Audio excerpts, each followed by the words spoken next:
Lordran, Capra Demon is not an F-tier boss, so stop ranking him like he is one. I don't watch My Hero Academia, but I thought this would be a fitting intro line since it ended this week. You have watched a ranking every Dark Souls 1 boss video, or a ranking every Souls 1 boss video, or maybe even the worst boss in each Souls game video. I know it. I know you. And in one of those videos, you have seen the Capra Demon ranked incredibly low as one of the worst bosses in the series, or as there's an honourable mention for worst Dark Souls boss, or maybe even as the worst Dark Souls boss. But today, I'm here to tell you why not only is the Capra Demon not deserving of this vile placement, he's actually pretty bloody good.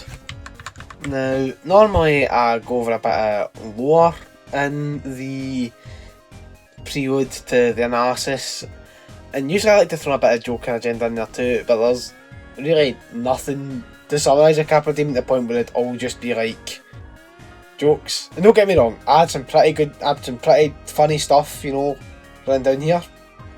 But I think I'll just leave it because I don't want it all to be jokes.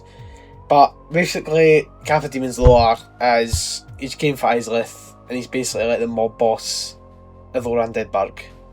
Capiche? Right, okay.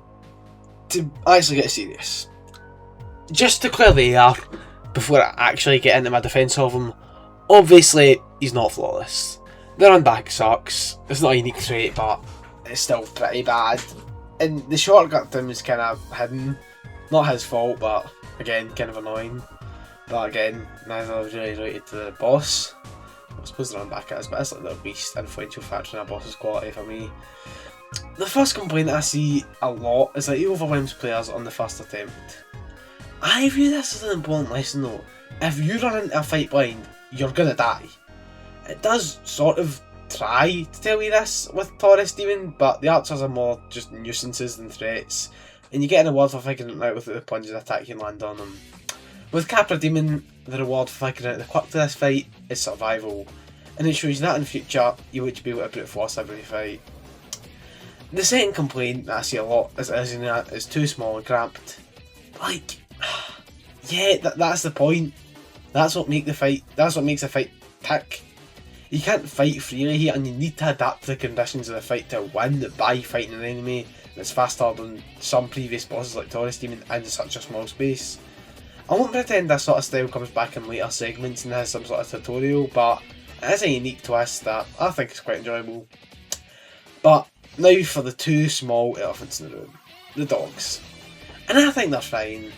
They aren't really too much of an issue, and the Capra Demon himself isn't particularly dangerous in melee, so it helps them to have some adds. And I know you're thinking, well, obviously you dumb bastard, that may sound good in theory, but the fight gives you no option to deal with that. And I'd have to say, one, please don't call me that hurts my feelings, and two, I would have to disagree. I think the game gives you plenty of tools to deal with the issues in this fight throws at you. First off, yes, the arena is small. There's a safe spot that almost everyone uses, but people just act like it doesn't exist. And of course, talking about the archway that you can stand on to funnel the dogs in, kill them with a vertical swipe and weapon, and then wait for the captain to fall off. He will usually launch a jump attack that will hit you, but unless you've been badly injured, you shouldn't die to it, and if you kill the dogs quickly enough, you can guard it to reduce the damage, or maybe just drop down yourself. You can also get a pseudo plunge attack, so I suppose you do get a bit of reward. Like, it does a lot of damage, but there's no unique animation. And as for the dogs, I think there are a decent few ways to deal with them. The night set has 40 starting poise, which should negate a dog's bite stun, so you can powerfully kill them.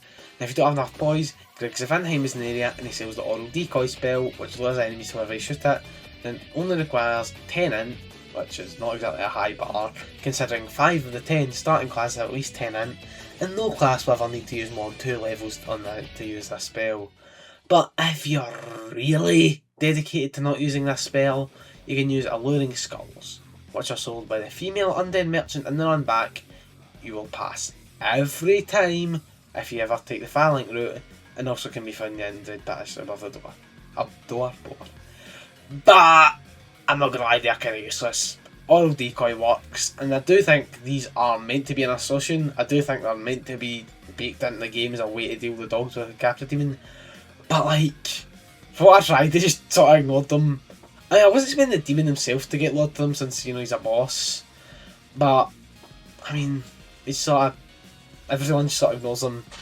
Also, one of the dogs spawns further behind the other dog, so you should be able to get like at least one, like cast an oral decoy or swipe at one of them or get up to the archway before being curdered, before being killed and or murdered.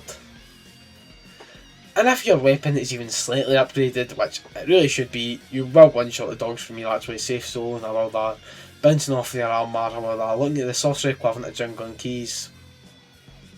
There are plenty of options to deal with this fight, and I fully believe that if you just run and brute force it till you get lucky, and then go, oh my god, this fight's so bad, that is on you. Plus, after the dogs are dead, I think Capra is just a pretty bloody fun animated fight. He's pretty fast, he's a cool moveset with dual machetes, and his arena leaves you always in his range, so you can't just run away. Pretty cool character design too. Dare I say my favourite boss with Demon in the name in DS1. Is it perfect? No. Do I like it? Yes. Do I, Helfin, formerly known as Dark Souls 2 fan, solemnly and seriously swear that I do prefer the Capra Demon to the Dark Souls 1 fight with Artorias Abyss Walker? Yep. Well, thanks for watching. I planned to release this yesterday, but the Expedition 33 DLC dropped and I had to play it. I finally got around to beating Simon too. Him and Oskio were awesome. Game fully deserved that game award suite, by the way. Anyway, thanks for watching. I'm going to try and squeeze out a pretty long Forsaken Hollows review for the end of the year, covering the new characters, map and bosses. I should probably start script writing that tomorrow. All I really need to do left is some Scholar recording, since I haven't really played him much yet. So we'll be covering the new characters obviously, the map, the Great Hollow, the bosses, both the Night Bosses and the Night Lords, and any other new details, like Remembrances for example. If that appeals to you, you enjoyed this video, or you just enjoy Souls-like content in general, please drop a subscribe. It'd be much appreciated. Just like, subscribe, share, comment, etc. All really helps out. Thank you. Goodbye.